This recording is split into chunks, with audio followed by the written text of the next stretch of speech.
জুমার দিনের প্রথম সুন্নত হচ্ছে জুমার দিনের ফজরের নামাজটা জামাতে পড়া।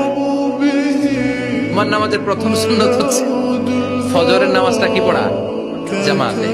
আফদালুস সালাওয়াত ইনদাল্লাহি সালাতুল ফজরি ফি ইয়াউমিল জুমআতি ফি জামাআহ। বিশ্বনবী বললেন জুমার নামাজের 15টা সুন্নত মুখস্থ রাখতে হবে। 1 নাম্বার সুন্নত ফজরের সালাত জামাতে পড়তে হবে। 2 নাম্বার সুন্নাহ হচ্ছে আসওয়াক, মিসওয়াক করা। মাথরাতুন লিল ফাম মারদাতুন লিররাব, মিসওয়াক করলে দাঁত পরিষ্কার থাকে, আল্লাহ খুশি হয়ে যায়। 3 নাম্বার হচ্ছে দুহুন, তেল মালিশ করবেন। বিশ্বনবী জাইতুনের তেল চুলে আর গায়ে দিতেন। বিশ্বনবী বলতেন ওয়াদাহিনু ফাইন্না ফিত তাদহিনে বারাকাত, তেল খাও, তেল দাও, তেল মালিশ করো, তেলের ভেতরে আল্লাহ বরকত ঢুকাইয়া দিছে।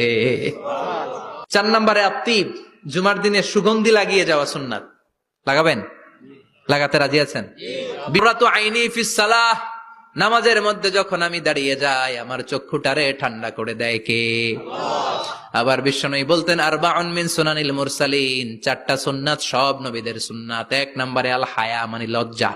আরেক বর্ণনা এসেছে আল খিতান মানে সুন্নাতে খাতনা, এটা সব নবীদের ছিল। আর সেওয়াক, সব নবীরা মেসওয়াক করেছেন। আর তিব, সব নবীরা আতর লাগিয়েছেন। আর নিকাহ, সব নবীরা বিয়েও করেছেন। চিল্লায় পড়েন আল্লাহু আকবার। লিবাস আহসানা সিয়াব, সুন্দর জামা পড়া। নট নেসেসারি যে নতুন জামা হতে হবে, পুরাতন জামাও ধুয়ে আয়রন করে পরলে একটা সৌন্দর্য আছে না নাই? এরপরে ইকসারুস সালাহ আলান নবী, বিশ্বনবীর উপর বেশি বেশি দুরূদ পড়া। বিশ্বনবী বলতেন জুমার দিন শ্রেষ্ঠ দিন, এই দিন আমার উপর বেশি বেশি দুরূদ পড়ো। ফাইন্না সালাতাকুম মা'রুদাতুন আলাইয়া, কেননা তোমরা যে আমার উপর দুরূদ পড়ো, আমি মরে যাওয়ার পরে এই দুরূদগুলো কে পাঠিয়েছে তার নাম, তার বাবার নাম সহ ফেরেশতারা আমার কবরে দিয়ে আসে। সুবহানাল্লাহ। এরপরে বিশ্বনবী বলতেন জুমার দিনে সূরাতুল কাহাফ পড়বা, কাহাফ পড়া সুন্নাহ। সূরাতুল কাহাফ পড়তে রাজি আছেন? রাজি আছেন তো?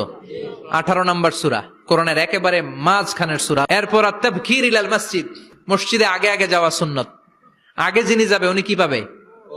তারপরে গরু, তারপরে বকরি, তারপরে মুরগি, মুরগির পরে ডিম না আন্ডা?